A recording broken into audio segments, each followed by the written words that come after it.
Home of cricket থেকে তাসকিন আহমেদ মেরেছেন, মাইট দিয়েছেন, থানায় অভিযোগ হয়েছে। বাংলাদেশের গণমাধ্যম তাসকিনের কোনো ধরনের কমেন্ট না নিয়েই বিভিন্ন জায়গায় এই রিপোর্টগুলো করেছে এবং হয়েছে লিডিং গণমাধ্যমে, যেটা আসলে আমার কাছে মনে হয়েছে যে তাসকিনের সাথে কথা বলা জরুরি, যে তাসকিন আসলে কি ফেস করেছে। একজন ক্রিকেটারকে ভিলেন বানিয়ে দেওয়াটা খুব সহজ, মাইট দিয়েছেন এই অভিযোগে অভিযুক্ত করাটা খুব সহজ, কিন্তু রিয়েলিটি চেক না করে এই ব্যাপারগুলোকে হেডিং করাটা আসলে কতটুকু যৌক্তিক। আমার সাথে রয়েছেন তাসকিন আহমেদ। তাসকিন, আপনি শুনতে পাচ্ছেন আমাকে? হ্যাঁ রেশাদ ভাই, শুনতে পাচ্ছি। কেমন আছেন? আছি তাসকিন, মোটামুটি। বুঝতেই পারছেন তো যে সিচুয়েশন তাসকিন। সকাল থেকে সমানে ফোন আসতেছে আমার বাবার। হ্যাঁ, পরে আমি সবার সাথে কথা বললাম। জিনিসটা হয়েছিল, ওরা আমার ছোটবেলার বন্ধু ছিল আসলে এক সময়। জি। প্রায় 6 মাস ধরে ওদের সাথে আমার বিভিন্ন কারণে যোগাযোগ বন্ধ হয়ে যায়। আমার আরেকটা বন্ধু আছে, ওর নাম রফি। আচ্ছা ওকে নাকি ওরা দুজন ধরে কথা কাটাকাটি হাতাহাতি হয় গতকাল ওদের। আচ্ছা। পরে আমার বন্ধু আমার ফোন দিয়ে যখন হেল্প চায়, আমি মোহাম্মদপুর থানার ওসি সাহেবকে ফোন করছিলাম। ওকে। পরে উনি ওদেরকে খুঁজতে গেছিল যে ঘটনাটা কি, আমার বন্ধু বলাতে। হ্যাঁ, আচ্ছা। তারপরে ওরা পুলিশ যে ওদেরকে খুঁজতে গেছে, এইটাই ওরা ভয় পাইছে। ভয় পাই ওরা আমার নামে ইন্টারভিউ দিছে এবং জিডি করছে। মানে যারা অ্যাটাক করেছিল আপনার বন্ধুদের, তারাই আবার আপনার নামে জিডি করেছে? হ্যাঁ হ্যাঁ। তো অ্যাকচুয়ালি ঘটনা ঘটছিল আমার বন্ধুর সাথে, আরেকটা বন্ধুর সাথে। ও হেল্প করার জন্য আমার ফোন করায়, তখন আমি ওসি সাহেবকে ফোন করি। আপনারা চাইলে মোহাম্মদপুর থানার ওসি সাহেবকে ফোন করতে পারেন। ওনাকে আমি ফোন করেছিলাম, পরে উনি গেছিল ওদেরকে খুঁজতে। না না, আমার সাথে তাসকিন মোহাম্মদপুর থানার ওসিরও কথা হয়েছে। আপনার এই রেকর্ডিংটার পরে ওটা আমি ব্যাক টু ব্যাক প্লে করব দর্শক। মোহাম্মদপুর থানার ওসিও কিন্তু ইফতেখার সাহেব একই কথা বলেছে আমাকে, যেটা তাসকিন বলছেন, এবং এটার মধ্যে কোনো অমিল নাই। সবচেয়ে বড় ব্যাপার যেটা, কিছু গণমাধ্যমের আমার আমার কথা না শুনে এইভাবে নিউজ করলো, এটা তো ঠিক না। আমার তো ভাবমূর্তি বা আমার তো নাম খারাপ অনেকেই জানতেছে, তাই না? না না তাসকিন, আপনি যদি মারামারি করতেন বা ইয়ে করতেন, এটার তো কোনো ভিডিও থাকতো, অডিও থাকতো, হই হুল্লোড় হইতো। এটা তো এরকমই হয় একটা জায়গায়, যদি মানে আমি যতটুকু বুঝি। দুইজন ইন্টারভিউ দিয়ে দিল, আর আমার বাপরা ফোন দিয়ে কিছু ভয়েস শুনে ফেললো। আমার বাবা তো কিছু ঘটনা জানতোই না। আমার বন্ধুর অসি যে ওকে আপনি ফোন করতে পারেন, যার সাথে ঘটনা ঘটছে। ঠিক আছে না তাসকিন, খুবই দুঃখজনক তাসকিন, কিন্তু যেই ব্যাপারটা ঘটছে তাসকিন, মানে অ্যাজ আওয়ার ন্যাশনাল হিরো, এটা তো আপনার নাম খারাপ করা, আপনার রেপুটেশন নষ্ট করা। ক্রিকেট বোর্ড এখানে নাকি ইনভলভ হয়ে যাচ্ছে, এরকম একটা সিচুয়েশন এখানটায় দেখতেছি। এটা আপনারও তো একটা লিগ্যাল অ্যাকশনে যাওয়া উচিত তাসকিন, কারণ এটা তো কোনোভাবে কাম্য না। না আসলে দেখেন, ক্রিকেট বোর্ড তো আমার একটা গার্জেনের মতো, তাই আমি তাদেরকে জানাইছি যে দেখেন এরকম নিউজ হচ্ছে। হ্যাঁ, তো ঠিক আছে, এটাই সত্যতা। তো লাগলে আপনি আমার বন্ধুকে ফোন করতে পারেন। ঠিক আছে ভাই? না অবশ্যই সেটা করবো তাসকিন, এবং সবচেয়ে বড় ব্যাপার যেটা, যে আপনি নিজেও সাবধানে থাকবেন। মানে যারা আপনার নামে জিডি করেছে তারা যে সুবিধার না, সেটা কিন্তু বোঝা যাচ্ছে পুরো প্রসেসটা যেভাবে হয়েছে। এটা হচ্ছে বন্ধু নামে নেমো খারাপ লোক। আপনি কি গতকাল মিরপুরে বাই এনি চান্স এসেছিলেন? রাতের বেলা মারামারি করেছেন, মানে মিরপুরে এলাকায় কি আপনি এসেছিলেন তাসকিন? মানে আমি জানার জন্য জিজ্ঞেস করছি। আমাদের তো বাসা চেঞ্জ হচ্ছে রে ভাই। আচ্ছা, ঠিক আছে, লালমাটিয়া থেকে চেঞ্জ হচ্ছে। হ্যাঁ, আমরা ইকবাল রোডে শিফট করছি। আচ্ছা, ইকবাল রোডে শিফট করছেন। আর মামলা করা হয়েছে মিরপুর থানায়, যেটা মোহাম্মদপুর থানায়ও না। মানে মজার ব্যাপারটা এখানটায়, মানে জিডি করা হয়েছে। ওদেরকে তো মোহাম্মদপুর থানা থেকে খুঁজতেছিলই, এই জন্য ওরা ভয় ওখানে যে আমাকে একই কথা আমাকে ওসি সাহেব বলেছে একটু আগে।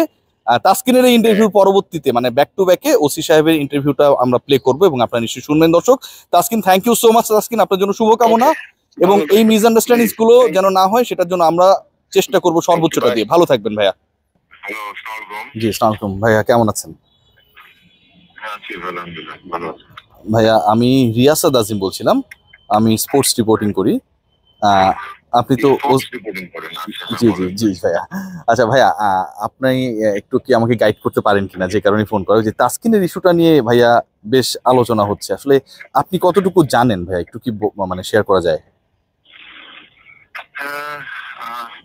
তাসকিন আহমেদ সাহেব কালকে রাতে আমাকে ফোন করেছিলেন। হ্যাঁ জি। উনি ফোন করেছিলেন, বললেন যে ওনার বন্ধুদের সাথে নাকি কোন ছেলেদের হাতাহাতি হয়েছে, এরকম একটা ইস্যু। আচ্ছা, আমি বললাম কোন জায়গাতে, তো উনি এক্সাক্ট লোকেশন বলতে পারেননি। তারপরেও বিষয় যেহেতু তাসকিন সাহেব ফোন করেছেন, আমি আমার এফিসার সহ পরে রাতে উনি ওই লালমাটি এলাকাতেই বসবাস করেন বোধহয়। জি জি জি। উনি বললেন যে এদিকে আছেন, তো আমি আমার এফিসার গিয়েছিলাম। ওনাদের সাথে দেখাও হয়েছে, উনি ছিলেন, ওনার সাথে ওনার বোধহয় আত্মীয় ছিল, গাড়িতে ছিলেন, ওনার গাড়িতে ছিলেন। পরে আমরা দেখা করি ওখানে ওনার সাথে।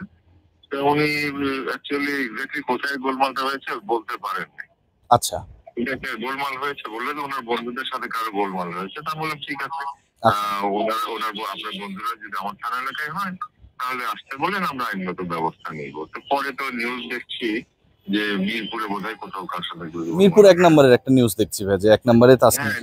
আমি জাস্ট একটু আগে নিউজটা দেখলাম। তো এই ঘটনা এইটুকুই, ওনার সাথে কালকে দেখা হয়েছে। আমি আমার অফিসার গিয়েছিলাম মানে বাইরে রাস্তাতেই, উনি গাড়িতে ছিলেন, আমরা গাড়িতে নেমে কথা বলে আসছি, এইটুকুই আর কি। আচ্ছা, তাসকিন কি জানিয়েছিল তার বন্ধুদের সাথে কারো গ্যাঞ্জাম হয়েছে এরকম কিছু একটা? উনি আমাকে বলেছিলেন যে ওনার বন্ধুদের সাথে গোলমাল হয়েছে, এটা উনি আমাকে ওই ফোনে বলেছিলেন। আচ্ছা, কিন্তু কোথায় হয়েছে সেটা বলেন না। আচ্ছা, আপনারা এরকম কোনো তথ্য বা কেউ বলেনি গতকাল পর্যন্ত যে তাসকিনের সাথে কারো মারামারি হয়েছে, এরকম তো কোনো কিছু ইনফর্ম না? এটা তো আমার এলাকাতে ঘটেনি আসলে। আপনি এখন তো নিউজ দেখছেন যে এটা ঘটনাটা মিরপুরে।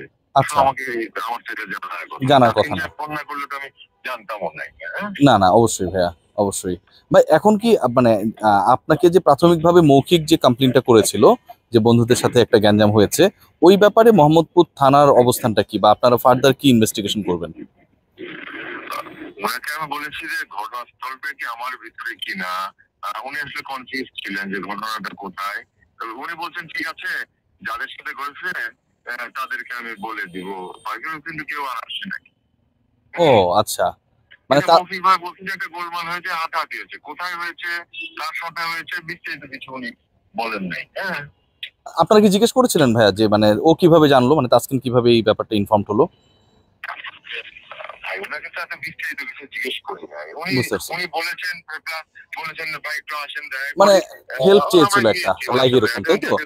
একজন হিরো উনি ডেকেছেন, আমরা ওনার সাথে অবশ্যই অবশ্যই কোঅপারেট করেছেন আপনারা। এলাকাতে দেখা করেছি।